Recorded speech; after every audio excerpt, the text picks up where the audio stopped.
سنن فسیروا فی الارض فانظروا کیف کان عاقبۃ المکذبین هذا بیان للناس وهدى وموعظۃ للمتقین۔ سورہ آل عمران کی آیت نمبر 135، 137 اور 138 ہے۔ اللہ تعالیٰ ارشاد فرما رہے ہیں قد خلت من قبلکم سنن، بس تم سے پہلے طریقہ کار گزر چکا قوموں کا، فسیروا فی الارض، بس زمین میں گھومو پھرو، فانظروا اور دیکھو، تاکہ دیکھو کیف کان عاقبۃ المکذبین، جن لوگوں نے جھٹلایا ہے ان کا کیا انجام ہوا۔ ھذا بیان للناس، اور یہ جو قرآن ہے یہ لوگوں کے واسطے، تمام لوگوں کے واسطے یہ بیان ہے،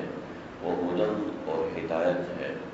وموعظۃ للمتقین اور نصیحت متقین کے واسطے ہے۔ آیت نمبر 137 اور 138 کا خلاصہ ہوا۔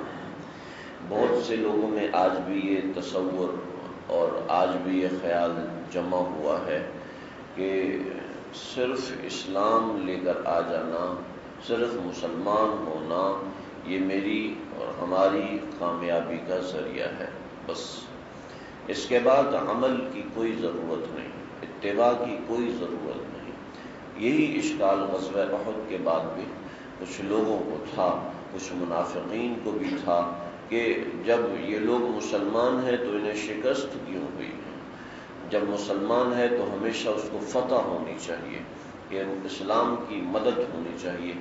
جنگوں میں فتح اور شکست اللہ تعالیٰ کی کے حکم سے ہوتی ہے، لہٰذا مسلمانوں ہی کو فتح ہونی چاہیے، مسلمانوں کے علاوہ کسی کو بھی فتح نہیں ہونی چاہیے۔ لہٰذا افغانستان میں مسلمان کیوں ہارے، یہاں پر مسلمانوں پر کیوں ظلم ہو رہا ہے، فلاں علاقے میں مسلمانوں کے اوپر جبر کیا جا رہا ہے، یہ کیوں کیا جا رہا ہے؟ طریقہ کار ہے،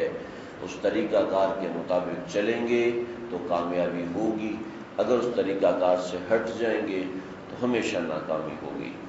اللہ تعالیٰ نے پورا قرآن مجید میں غزوہ بدر کی شاندار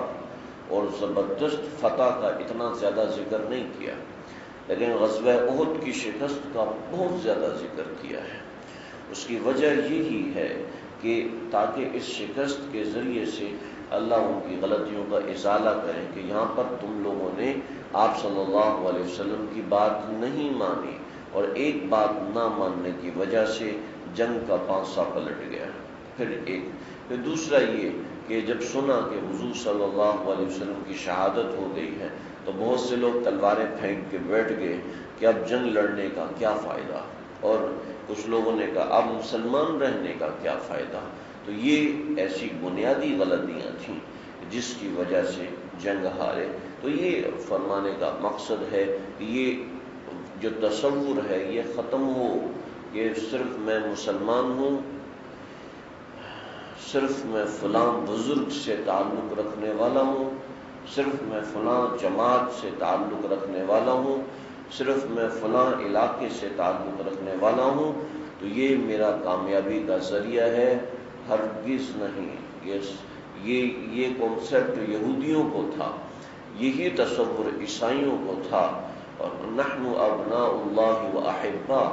کہ ہم اللہ تعالیٰ کے بیٹے ہیں، ہم اللہ تعالیٰ کے محبوب ہیں، اور جنت صرف ہمارے لیے، ہم جنت میں داخل ہوں گے۔ آپ اس تفصیلی پیچھے بات سن چکے ہیں، صرف ہم جنت میں داخل ہوں گے کیونکہ ہم بنی اسرائیل سے تعلق رکھنے والے ہیں، صرف ہم جنت میں داخل ہوں گے، صرف ہم ہی فتح حاصل کریں گے کیونکہ ہم حضرت موسیٰ پر ایمان لے کر آئے ہیں۔ تو کسی شخصیت سے تعلق ہونا یہ کامیابی کی علامت نہیں ہوتا، اور کسی شخصیت سے ہاں البتہ اس قسم کے واقعات جو آپ سنتے ہیں کہ بزرگ نے ہاتھ پکڑ لیا، اس نے اللہ سے کہا کہ اللہ میں نے اس کا ہاتھ پکڑ لیا تھا، وہ ایک برکت کو سمجھانے کے لیے، ہمارے عقیدے کو بنانے کے لیے نہیں ہے، وہ ایک برکات، بزرگوں سے تعلق کی برکات ہیں، اس کو بتانے کے لیے ہوتا ہے، ورنہ حقیقت میں معاملہ یہ ہے کہ جو شریعت کے قانون اور ضابطے پہ چلے گا ویسا معاملہ ہوگا۔ چنانچہ عبداللہ بن ابی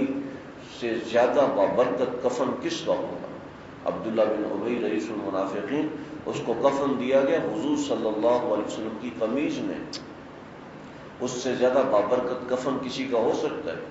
کسی کا نہیں ہو سکتا۔ کسی بڑے سے بڑے صحابی کا کفن اس سے بابرکت نہیں ہو سکتا۔ پھر اس کی قبر کے اوپر کھڑے ہو کر آپ صلی اللہ علیہ وسلم نے استغفار کیا ہے۔ کوئی زمانے کے مولوی یا کسی صحابی اور تابعی نے نہیں کیا، کسی اللہ والے نے نہیں کیا، نبی صلی اللہ علیہ وسلم نے کیا۔ اللہ فرما رہے ہیں ان تستغفر لهم 70 مرہ، 70 بار بھی کرے گا تو نہیں مانوں گا، 70 بار بھی کرے گا تو معاف نہیں کروں گا۔ آپ صلی اللہ علیہ وسلم نے فرمایا اگر 70 سے مراد 70 ہوتا تو میں 71 بار اس کے لیے استغفار کر کے اس کو اللہ تعالیٰ سے معاف کروا دیتا،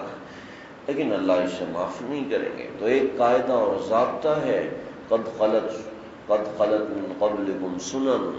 تم سے پہلے جن لوگوں نے ایسا معاملہ کیا، فسیروا فی الارض، گھومو پھرو ان کے آثار دیکھو، جیسا ان کے ساتھ ہوا ویسا ہی تمہارے ساتھ بھی ہوگا۔ بزرگ نے لکھا ہے، کسی بزرگ نے لکھا ہے کہ جب بغداد پہ تاتاریوں کا حملہ ہوا تو کسی بزرگ نے دیکھا کہ تاتاریوں کے لشکر کے پیچھے فرشتے تھے اور یہ وہ الفاظ کہہ رہے تھے ایھا الکفرہ اقتلوا الفجرہ، اے کافر لوگوں ان فاجروں کو قتل کر دو، ان فاجروں کو نیست و نابود کر دو۔ بہرحال یہ عرض کرنے کا مقصد ہے کہ محض کسی بزرگ سے متعلق ہونا، محض کسی جماعت سے تعلق ہونا، کسی دینی مدرسے سے متعلق ہو جانا، کسی کے لیے چندہ اکٹھا کر لینا اور کسی کے نظر میں بڑا ہو جانا، یہ کامیابی کا ذریعہ نہیں ہے۔ کامیابی کا ذریعہ یہ ضابطہ قرآن ہے۔ دنیا اور آخرت میں بھی کامیابی ہے، دنیا میں بھی کامیابی ہے، آخرت میں بھی کامیابی ہے۔ ہاں، آخرت کے اندر دائمی کامیابی کے لیے ایمان شرط ہے، جو ہمارے بزرگان دین فرماتے ہیں کہ ایمان پہ خاتمہ، ایمان پہ خاتمہ، ایمان پہ خاتمہ، یہ سب چیزیں وہ ہیں جو کہ دائمی کامیابی کے لیے ہیں، ورنہ ایمان پہ خاتمہ ہونے کے بعد انشاءاللہ کامیابی دائمی ہوگی، لیکن ایسا نہیں ہے کہ وقتی کامیابی بھی ہو سکتا ہے کہ جہنم کے راستے سے گزارا جائے۔ اللہ میری ہم سب کی حفاظت فرمائے۔ ہمارے اعمال ایسے نہیں ہیں کہ اللہ تعالیٰ کو ہم پیش کر سکیں، ہم بھی اللہ کی رحمت کے سہارے پر ہیں، لیکن میں عرض کرنے کا مقصد یہ ہے کہ یہ تصور ذہن سے مٹائیں کہ محض صرف مسلمان ہو جانا ہی کامیابی کے لیے کافی نہیں ہے۔ ہمارے حضرت فرماتے ہیں کہ ایک یونیورسٹی کے اندر ایک یہودی پڑھتا ہے، ایک مسلمان پڑھتا ہے، مسلمان کام نہیں کرتا، ایسے ہی پڑا سویا رہتا ہے، اور یہودی ہر وقت لگا رہے، محنت کرتا رہے، تو پہلا نمبر یہودی کا آئے گا، مسلمان کا آئے گا؟ یہودی کا آئے گا۔ دو آدمی بیج لگاتے ہیں، ایک مسلمان ہے اور ایک ہندو ہے، مسلمان بیج لگا کے بھول جاتا ہے اور ہندو اس کی نگہداشت کرتا ہے، اس پہ کھاد ڈالتا ہے، اس پہ محنت کرتا ہے، تو بتائیں درخت کس کا نکلے گا؟ اگر ہندو کا نکلے تو مسلمان کہ جی میرا درخت اللہ نے نہیں نکالا، اس کا مطلب میں غلط ہوں، لیکن ایسا نہیں ہوتا۔ فسیروا فی الارض فانظروا کیف کان عاقبۃ المکذبین، فسیروا فی الارض، تو ان کے آثار دیکھنے کے لیے زمین میں گھومو پھرو۔ دیکھیں زمین میں گھومنا پھرنا اور یا کوئی بھی ایسا کام ہے جو کہ صحیح نیت سے کیا جائے وہ عبادت میں شمار ہوتا ہے۔ چنانچہ کوئی مری جاتا ہے، کوئی ناران جاتا ہے، کوئی کاغان جاتا ہے، دیکھے اللہ نے کیسے خوبصورت مناظر بنائے ہیں، اور اللہ کی محبت میں اضافہ کرنے کے لیے جاتا ہے اور اللہ کی محبت اس کو دیکھ کر اضافہ ہوتا ہے، بزرگان دین کی زیارت کرتا ہے۔ اسی طریقے سے جو بھی کام کرتا ہے، حتیٰ کہ انگریزی اور ڈاکٹری بھی پڑھتا ہے، اگر اس کی نیت یہ ہے کہ میں اس کے ذریعے سے اللہ کو راضی کروں گا، تو انگریزی اور ریاضی پڑھنا بھی عبادت ہے۔ منطق ایک یونانی علم ہے، اور اس میں اس قسم کی اصطلاح کلو آ کلو با، موجبہ کلیہ، موجبہ سالبہ، سالبہ کلیہ، سالبہ جزیہ، یہ اس میں دین کا کوئی، حضور صلی اللہ علیہ وسلم نے یہ فرمایا، ابو بکر صدیق رضی اللہ عنہ نے یہ فرمایا، ایسی کوئی بات نہیں ہے اس میں، صرف منطق کے اندر یہ ہے۔ تو مولانا یعقوب نانوتوی صاحب رحمۃ اللہ علیہ یہ منطق پڑھا رہے تھے، کسی نے کہا ایصال ثواب کرتے ہیں، کہا آج ہم نے جو منطق کا سبق پڑھا اس کا ثواب ہم ایصال کرتے ہیں۔ طلبہ نے پوچھا اس میں تو ہمیں قرآن پڑھنے کا ثواب نہیں مل رہا، حضور صلی اللہ علیہ وسلم کا ذکر نہیں آ رہا، امام ابو حنیفہ کا ذکر نہیں آ رہا، جائز ناجائز مکروہ سنت موقدہ غیر موقدہ کچھ بھی ذکر نہیں آ رہا۔ اب اسی کو قیاس کر لیں ڈاکٹری کے اوپر، اسی کو قیاس کر لیں انجینئرنگ کے اوپر، اسی کو قیاس کر لیں آئی ٹی کے اوپر، اسی کو قیاس کر لیں کوئی بھی دنیا کا کام ہے اس کے اوپر قیاس کر لیں، اس کے اوپر لگا لیں، اس میں تو نہیں آتا، تو اس میں ثواب کیسے؟ فرمایا کہ اگر قرآن اس نیت سے پڑھا جائے بس میری معلومات میں اضافہ ہوگا، قرآن پڑھنے کا بھی ثواب نہیں ہے۔ اور اگر تم انگریزی اور منطق اس نیت سے پڑھتے ہو کہ میں اس کے ذریعے سے رب کی رضا کو تلاش کروں، تو یہ پڑھنا بھی کار ثواب ہے۔ اسی طریقے سے فسیروا فی الارض، کوئی گھومنے جاتا ہے کسی جگہ پر تفریح کے لیے جاتا ہے، وہ تفریح بھی اس کے لیے ثواب ہے، بس نیت صحیح ہو۔ اور اگر کوئی دین کی محنت کے لیے بھی جاتا ہے اور نیت ہے کہ وہاں پر کھانا پکانا اچھا ہے، اس کا بھی گناہ ملے گا،